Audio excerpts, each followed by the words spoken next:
오늘 로마서 강해, 오늘부터 로마서 강해를 시작을 하도록 하겠습니다. 제가 몇 년 전에 하기는 했었는데 좀 완전히 좀 다른 관점으로 좀 새로 보려고 합니다. 우리가 지난번까지 그 영화로 보는 전도서를 했었죠. 전도서를 우리가 본문만 연구하면 너무 딱딱하기도 하고 영화를 통해서 전하는 것이 훨씬 효과적일 것 같아서 영화를 보는 전도서를 했었는데 이번에 로마서도 사실 로마서가 아시다시피 굉장히 어렵고 딱딱하고 힘든 책 아니겠습니까? 그래서 어떻게 할까 좀 많은 고민을 하다가 이야기로 듣는 로마서로 이렇게 결정을 했습니다. 여기서 말하는 이야기라는 것은 이 안에 영화도 될 수 있고 역사적 이야기, 사건 여러 가지가 될 수 있겠습니다. 그래서 이렇게 그냥 로마서를 전하면 딱딱하기 때문에 이야기를 통해서 전달하는 근데 그 중에 많은 부분이 또 영화가 되지 않을까라는 생각이 좀 듭니다. 그래서 이야기로 듣는 로마서를 할 텐데 왜 로마서로 결정을 했느냐? 여러 가지 이유가 있지만 제가 지금 격주로 하고 있는 것이 교회의 역사인데 교회의 역사가 사실은 또 어떻게 보면 로마의 역사잖아요. 로마의 역사이기 때문에 이 로마의 역사를 공부하는 이 시기 즈음에 로마서를 하면은 훨씬 더 이해가 잘 되시지 않을까 싶어서 로마사를 하면서 로마서를 이렇게 보도록 하겠습니다. 우리 로마서 하면 굉장히 좋아하시는 분들이 많이 있죠. 성경에서 나 로마서 제일 좋아한다. 이런 분들 굉장히 많이 계신데 로마서에 사람들이 있습니다. 정말 로마서를 통해서 변화받고 로마서를 통해서 인생이 달라진 굉장히 많은 기독교의 위대한 위인들이 있죠. 어거스틴, 우리가 너무나 잘 아는 어거스틴, 루터, 칼빈 이런 사람들이 다 로마서의 사람들입니다. 이 어거스틴은 이제 그 약 300년대에서 이제 400년 초반까지 이렇게 살았던 분인데, 그러니까 이제 이 시기가 언제냐면 기독교가 이제 막 로마의 종교로 공인이 되고 이럴 때였죠. 이 어거스틴의 그 유명한 책 참회록이 있습니다. 정말 훌륭한 책인데 이 어거스틴은 어디 분이냐면 아프리카 분이에요. 그 지금으로 보면 알제리 분인데 알제리 그 출생의 이제 이 분인데, 그러니까 인종은 우리가 알 수가 없습니다. 인종에 관한 기록이 없기 때문에 흑인인지 백인인지에 관한 기록은 없어요. 자, 근데 이제 이 어거스틴이 이제 그 로마서를 읽고 완전히 회심을 한 사람이에요. 왜냐 이 사람이 굉장히 타락한 삶을 살았습니다. 굉장히 방탕하고 젊은 시절에 정말 이 방탕한 삶을 살다가 이제 로마서를 읽고 회심을 했는데, 그는 이제 참회록에서 이렇게 기록을 하고 있어요. 나는 죄 짓는 것을 즐겨했다. 이런 죄를 짓는 것이 재미있었다라고 얘기합니다. 왜 재미있었냐? 금지된 일이었기 때문에. 이 사람의 본성은 못한다, 이거를 하지 말아라. 그러면 괜히 하고 싶어지는 거죠. 이게 사람의 본성이에요. 그러면서 이 어거스틴이 이렇게 고백을 합니다. 오 하나님이시여, 나는 죄 자체를 사랑했다. 죄를 사랑했다라고 이렇게 고백을 하게 됩니다. 자, 그러면서 이렇게 계속 고민을 하는 거예요. 뭐라고 고민을 하냐면 이렇게 방탕한 생활을 하면서도 내가 언제까지 오늘까지만 방탕하고 이제 내일부터는 제대로 살아. 이거 다이어트랑 똑같죠. 치킨은 오늘까지 하고 다이어트 이제 늘 그렇게 하게 되는데, 나는 언제까지 내일 해야 되느냐. 내일부터 좀 제대로 살자. 왜 지금은 안 되는가? 왜 지금 나의 이 추한 죄를 청산하지 못하는가? 계속해서 이렇게 고민을 하고 있었어요. 자, 이러다가 어느 날 어떤 소리를 듣게 됩니다. 말씀을 집어들고 읽어라. 라는 이 소리를 듣게 돼요. 그래서 이제 어거스틴이 집어들어서 읽은 책이 뭐냐? 바로 로마서였던 거예요. 근데 AD 300년이니까 지금처럼 이렇게 성경이 책으로 되어 있지 않습니다. 그때만 해도 이 두루마리였죠. 그래서 바로 이 구절을 읽었어요. 그냥 집어서 들어서 읽었는데 로마서 13장을 읽게 됩니다. 낮에와 같이 지금 방탕한 생활을 하고 있는데, 낮에와 같이 단정히 행하고 방탕하거나 술 취하지 말며 음란하거나 호색하지 말며 다투거나 시기하지 말고 오직 주 예수 그리스도로 옷 입고 정력을 위하여 육신의 일을 도모하지 말라. 바로 이 구절을 읽게 되고 여기서 완전히 회심하게 됩니다. 완전히 다른 사람이 돼요. 그러면서 이제 이 어거스틴은 고백하기를, 마지막 단어를 읽자마자 모든 근심으로부터 나를 구원해주는 빛이 마음속 가득히 비치는 듯했다. 모든 의심의 그림자들이 흩어졌다. 나는 로마서를 읽고 회심했다. 이렇게 얘기를 합니다.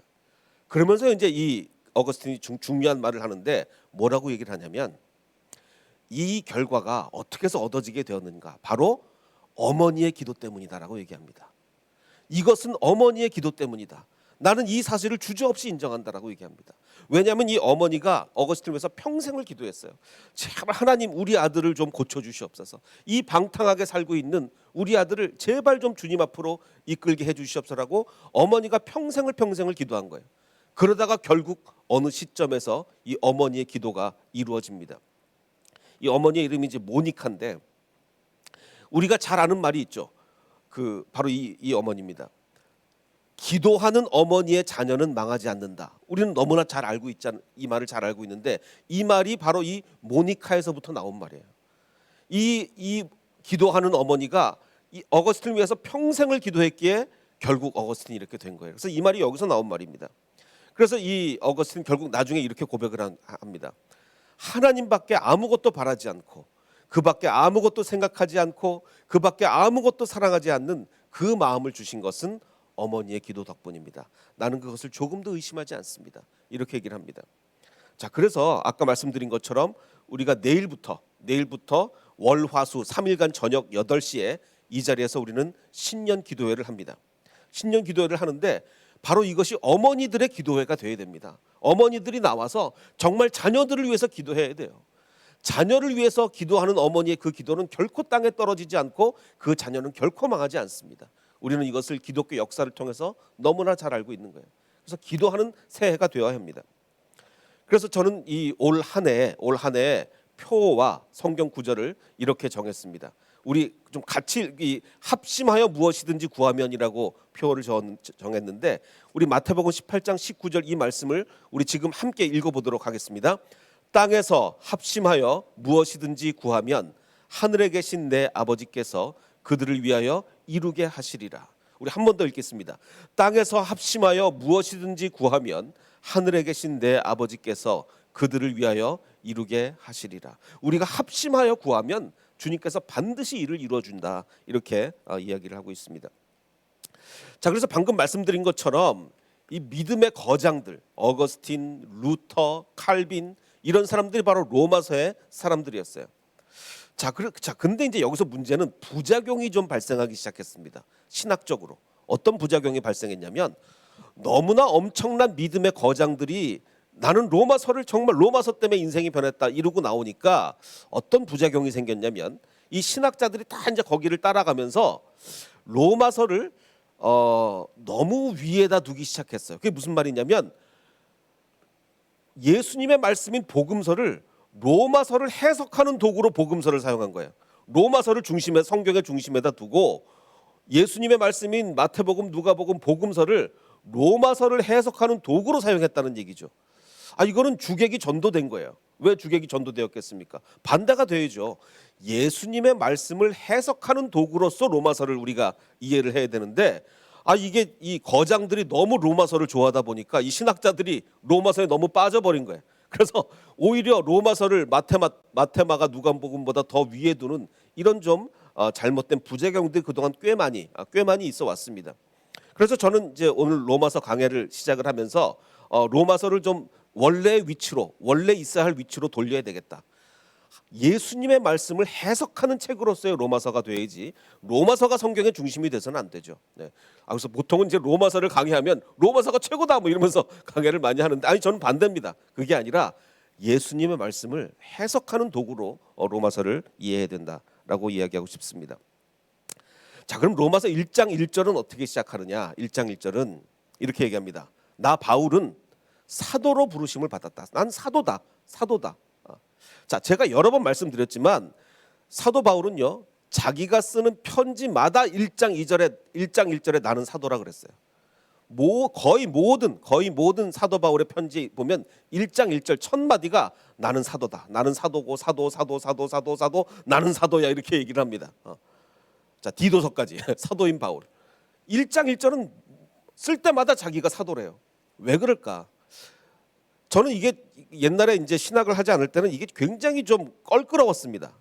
아니, 바울은 자기가 사도면 사도지 그 편지 첫 장마다 자기가 사도라고 이렇게 강조를 하는 게 어딨냐.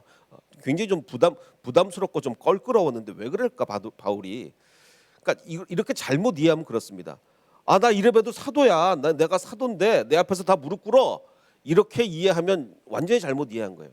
그게 아니라 사도 바울은 사람들이 하도 바울 보고 너 사도 아니라 그러니까 무슨 네가 사도냐 이러니까 나 일 좀 하게, 나 사도로서 일 좀 하게 사도로 인정을 좀 해달라.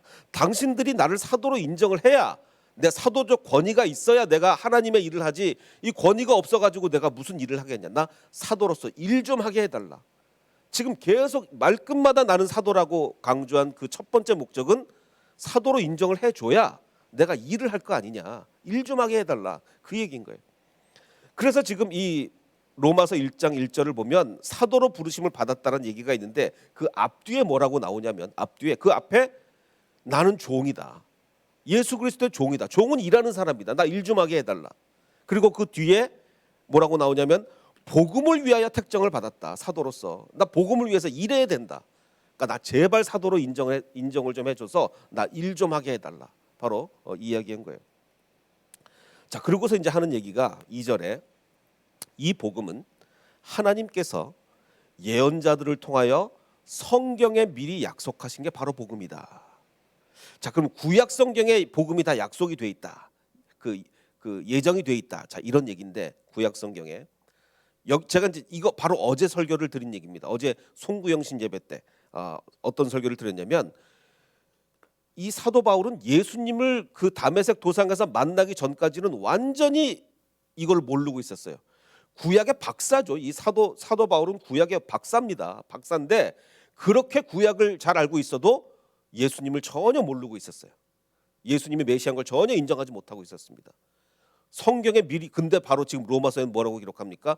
예수님이 이 복음은 구약 성경에 미리 예언된 거다. 완전히 성경 해석이 바뀌어 버리죠.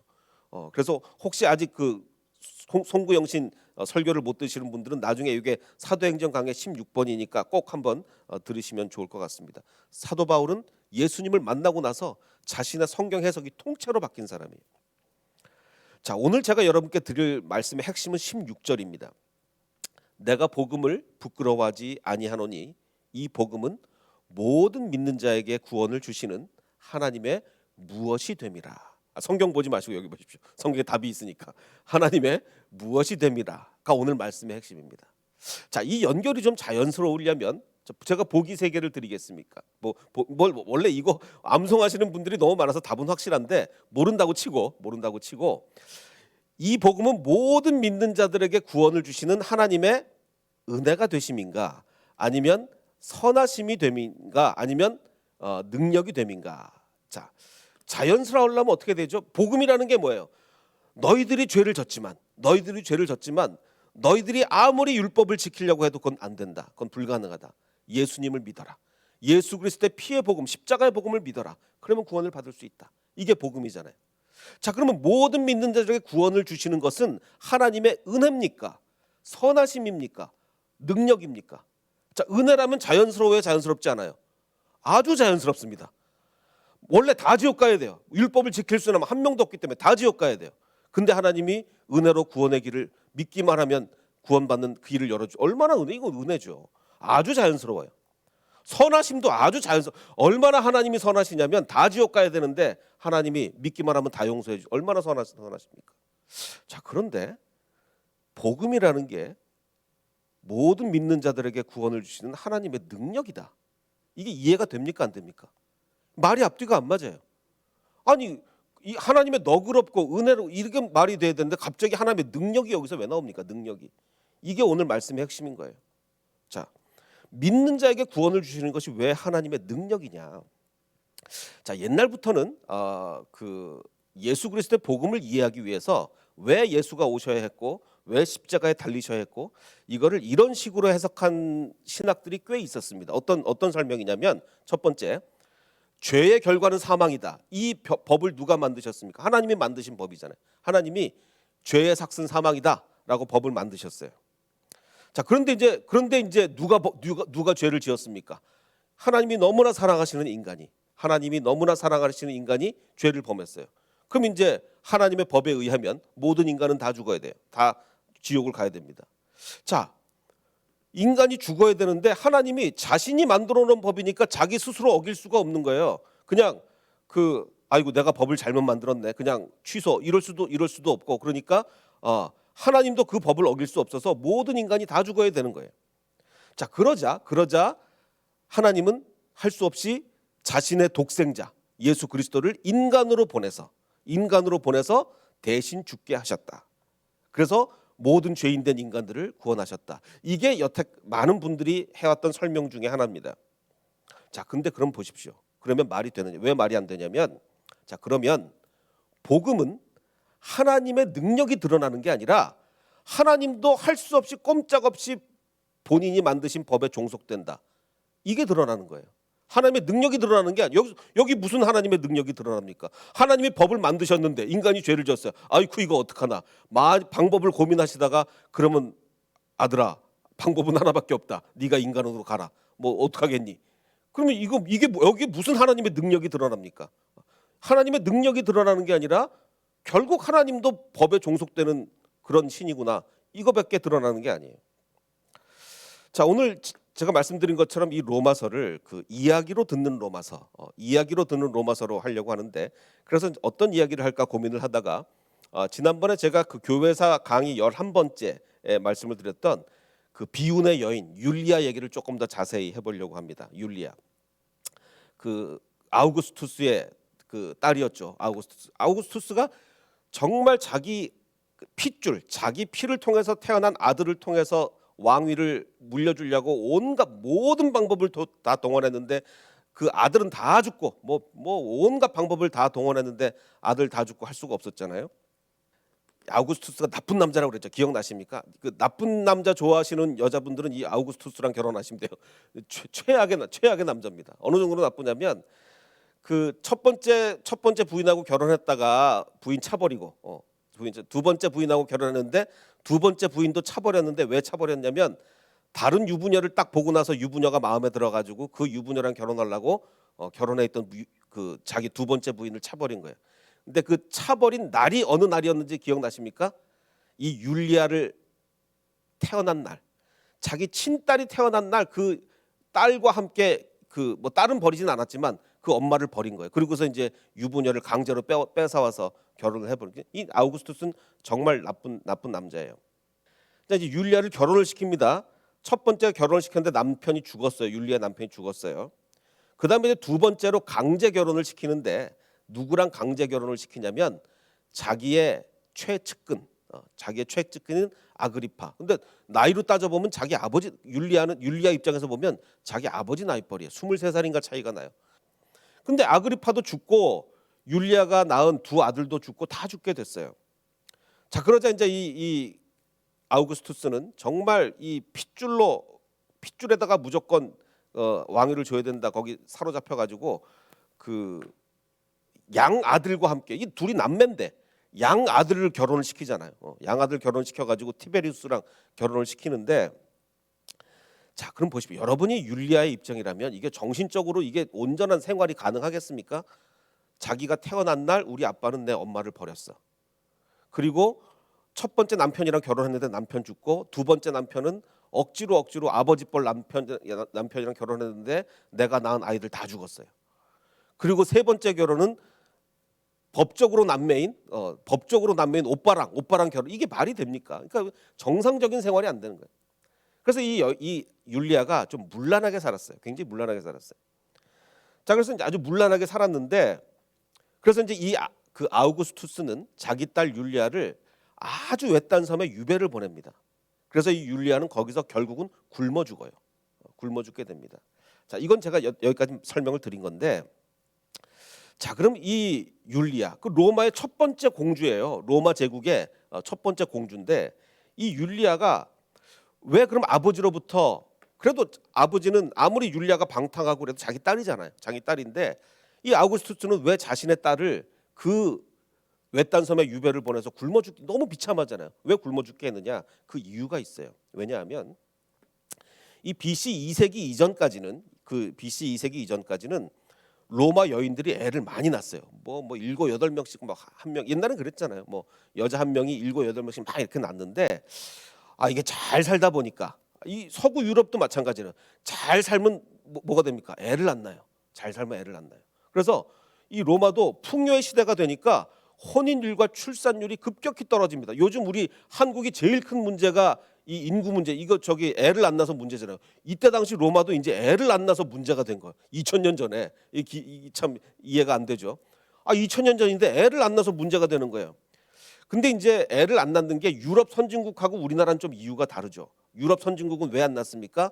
이제 좀 삶을 즐기기 위해서 안 낳는데 우리나라는 양육비가 너무 많이 들어서 못 낳잖아요. 근데 이유는 좀 다른데 어쨌든 지금 이 2000년 전에 로마도 애를 안 낳는 거예요. 그래가지고 국격이 막 나라의 국력이 기울잖아요. 그래서 안 되겠다 싶어가지고 이 아우구스투스가 법을 만듭니다. 어떤 법을 만드냐면 독신세. 결혼 안 하면 세금을 물리는 거예요. 이거 우리나라 옛날에 그때 뭐 이거 해야 된다 뭐 그런 얘기가 좀 있었던 것 같은데 이게 벌써 2000년 전에 있었어요. 결혼 안 하면 세금 물려요. 무조건 결혼하게 합니다. 그리고 또 하나 문란하게 살다 보니까 정상적인 가정 생활이 안 되니까 애를 안 낳는 거죠. 그래서 간통법을 만듭니다. 간통죄가 우리나라 지금 없어졌지만 간통죄를 만들었어요. 세계 최초로. 자, 근데 그 간통법의 내용이 뭐냐?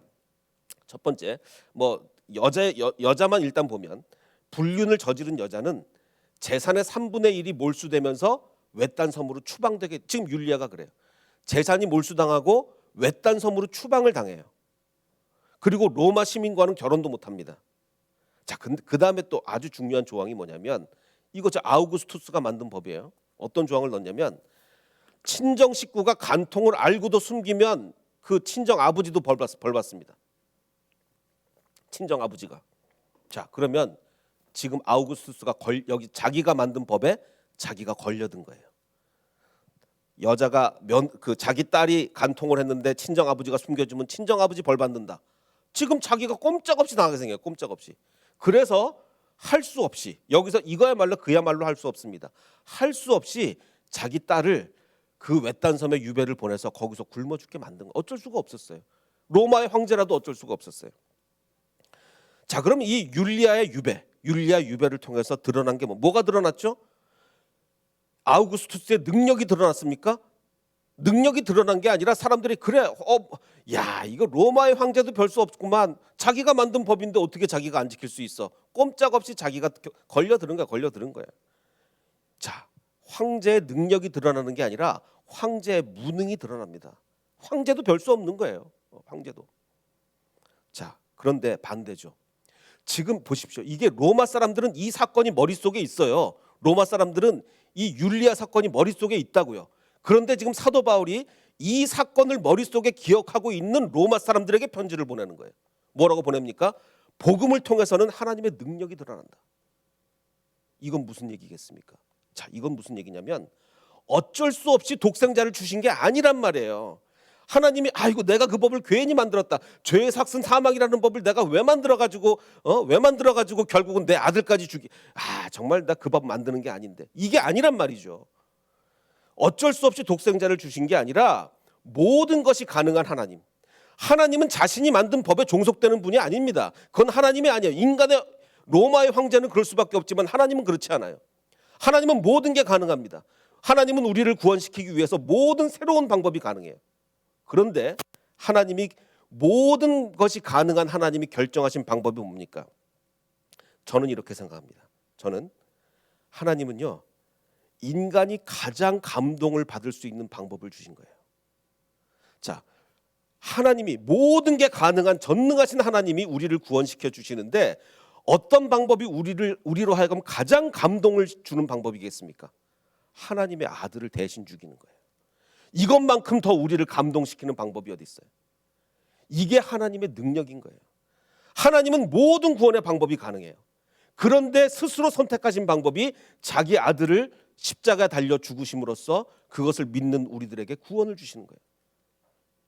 이거는 아우구스투스가 율리아를 유배 보내는 것과 완전히 반대의 사건입니다. 그래서 황제의 무능이 드러나는 것이 아니라 하나님의 능력이 드러나는 거예요. 완전히 다른 얘기죠. 그래서 사도 바울은 이렇게 얘기합니다. 나는 복음을 부끄러워하지 않습니다. 왜냐하면 이 복음은 모든 믿는 사람을 구원하는 하나님의 능력이기 때문입니다. 구원의 방법조차 하나님의 결정인 거죠. 자, 그럼 부끄러워하지 않는다는 얘기는 왜 나올까? 사실 이 헬라 철학은 그 당시에 헬라 철학이 언제입니까? BC 뭐 한 4세기 뭐 이럴 때 막 소크라테스니 플라톤이니 헬라 철학은 엄청났단 말이에요. 막 어마어마한 헬라 철학이 로마와 그리고 이스라엘 땅으로 밀려 들어왔단 말이에요.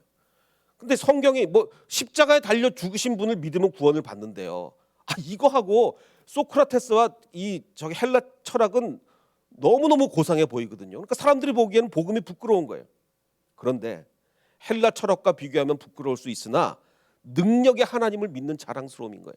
그래서 나는 복음을 부끄러워하지 않습니다. 왜냐? 이 복음은 모든 믿는 사람을 구원하시는 하나님의 능력이기 때문입니다. 그리고 17절에 뭐라고 얘기합니까? 하나님의 의가 복음에 나타나 있으며 믿음으로 믿음에 이르게 합니다. 이것은 성경에 기록된 바 의인은 믿음으로 살 것이다 라고 한 것과 같다라고 얘기합니다. 다시 한번 결론을 내리면 능력의 하나님을 믿는 것이 바로 의로움이다. 자, 그 다음이 정말 중요한 말인데 하나님은요 우리가 의롭게 되는 방법을 제시하는 분이 아닙니다. 자, 너희들 이렇게 하면 의로워진다. 그러니까 열심히 그렇게 해라라고 의의 방법을 제시하는 분이 아니라 의로움 자체를 우리에게 주시는 분입니다. 하나님이 의로움을 주시는 거예요. 의로움이라는 게 물건도 아니고 어떤 것도 아닌데 원래 헬라 철학 이런 건 다 뭡니까? 열심히 자기가 의를 이루는 거예요. 의로움의 방법을 통해서 의로움을 이루어 나가는 거예요. 근데 하나님은 전혀 능력의 하나님, 모든 것이 가능한 하나님이기 때문에 의로움이라는 걸 우리에게 주시는 겁니다. 우리는 받으면 돼요. 얼마나 놀랍습니까? 이것은 천지를 창조하신 능력의 하나님이 아니면 불가능한 거예요. 그래서 복음에는 하나님의 능력이 드러나는 겁니다. 놀라운 진리인 것이죠. 이것을 깨달은 사람이 누구냐? 바로 마틴 루터죠. 종교개혁가 마틴 루터는 이 사람이 원래 법학을 공부하고 있었는데 가다가 벼락이 친 거예요. 너무 무서워. 이 마틴 루터가 원래 겁이 많은 사람이에요. 겁이 많은 사람이 벼락이 치니까 막 너무 무서워가지고 서원 기도를 합니다. 뭐라고 서원 기도를 하냐면 지금 이 마틴 루터의 아버지가 그때 광산업에 종사를 하고 있었는데 이때는 뭐 다 중세니까 그 각 업종마다 수호 성인이 따로 있습니다.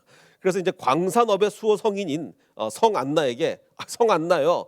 저를 살려주시면 제가 요즘 말로 하면 신학교 가겠습니다. 목사 되게 뭐 이런 서원을 한 거예요. 그래서 하나님이 살려주셨고 서원대로 신부가 됐습니다. 자, 그러면서 이 마틴 루터가 계속 고민한 것이 도대체 어떻게 하면 의로워질 수가 있는가? 이거 지금 율법 지킨다고 의로워지나 내가 이걸 내가 어떻게 하지? 계속 이 고민을 한 거예요. 별의별 방법을 다 써봅니다. 그 중에 하나 써본 방법이 뭐냐면 이 로마에 가면 그 스칼라 산타 성당이라는 데가 있습니다. 그 계단이 28개가 있는데 아주 유명한 계단이에요. 이 계단을 무릎으로 올라가면 의로워진다는 거예요. 왜 그러냐? 이 스칼라 산타 성당의 계단은 어떤 계단이냐면 원래 알려져 있기를 예수님께서 빌라도에게 재판을 받기 위해서 이 계단을 올라가셨다는 거예요. 예루살렘에 있는 이 계단을 예수님이 빌라도에게 재판을 받으러 이렇게 올라가셨는데 나중에 그 기독교를 공인시킨 그 콘스탄틴 황제의 어머니 이 헬레나라는 어머니가 아주 믿음이 깊었어요. 그래서 이 어머니가 제일 열심히 기울인 일이 뭐냐면 이 아들 콘스탄틴 황제는 기독교를 공인시켰고 이 어머니는 그 로마 황제의 어머니니까 그 예루살렘에 가서 성스러운 물건을 싹쓸이를 해옵니다. 로마로. 그 중에 하나가 바로 이 계단이에요. 이 계단을 예수님이 올랐단 말이야. 계단 뜯어내. 그래가지고 로마로 갖고 온 거예요. 그래서 예루살렘에 있는 계단을 뜯어서 로마로 갖고 왔는데 자, 그래서 이 사람들의 생각이 이거 예수님이 올랐던 계단이다. 이거를 무릎으로 밟고 올라가면 이거 죄 사함 받는다. 이게 말도 안 되는 신앙으로 많은 사람들이 무릎으로 올라갔고 지금도 이건 요즘 관광객들이 올라가는 사진이에요. 그 마틴 루터도 올라갔지만 전혀 이거 올라간다고 내가 의로워지나? 그렇죠, 당연하죠. 그래서 마틴 루터는 자기의 탑에 자기 연구실이 있는 탑으로 들어갑니다. 이 탑 안에서 정말 무릎 꿇고 주님께 기도하며 처절하게 기도합니다. 이것을 우리는 탑의 체험이라고 불러요. 그러고서 처절하게 기도하면서 결국 깨달은 것이 바로 로마서 1장 17절입니다. 복음에는 아까 하나님의 능력이 드러났다 그랬죠. 17절에는 하나님의 의로움이 나타납니다. 하나님의 의가 나타나서 믿음으로 믿음에 이르게 하나니 기록된 바 오직 의인은 믿음으로 살아가는 거구나라는 것을 마틴 루터가 깨닫게 됩니다. 복음에는 하나님의 능력이 드러나고 하나님의 의로움이 드러납니다. 어떤 능력이죠? 무엇이 의로운지를 결정할 수 있는 하나님의 능력이에요. 무엇이 의로운 것인지를 결정할 수 있는 분이 천지를 창조하신 창조주 말고 누가 있습니까? 어떤 사람이 앞으로 이것을 의롭다 하고 저것을 불이라고 하겠다. 어느 누가 할 수 있습니까? 천지를 창조하신 하나님이 아니면 이것이 의로운 것이 저것이 불의한 것이다라고 결정할 수 있는 분은 아무도 없어요. 그래서 복음에는 하나님의 능력, 무엇이 의롭다고 결정할 수 있는 하나님의 능력이 드러나는 것입니다. 우리가 내일부터 월화수 3일간 신년 기도회를 할 것입니다. 기도에는 능력이 있습니다. 아까 우리가 찬양했던 것처럼 기도에는 능력이 있어요. 기도의 능력이 있는 이유가 무엇입니까? 그 이유는 능력의 하나님께 구하기 때문에 그렇습니다. 우리가 구하고 있는 이 기도는 능력 없는 분에게 구하는 것이 아니라 무엇이 의로운지 결정할 수 있는, 무엇이 의인지 결정할 수 있는 그 놀라운 능력의 하나님께 우리가 기도하는 것입니다. 그래서 우리가 함께 내일부터 기도하게 될 때 정말 어머니들 함께 오셔서 자녀를 위해서 기도하는 어머니의 기도는 결코 땅에 떨어지지 않는다고 교회의 역사가 말하고 있습니다. 우리가 자녀를 위해 기도하고 가정을 위해 기도하고 또 우리 교회를 위해 국가를 위해 기도하는 저와 여러분이 되시기를 주님의 이름으로 축원합니다.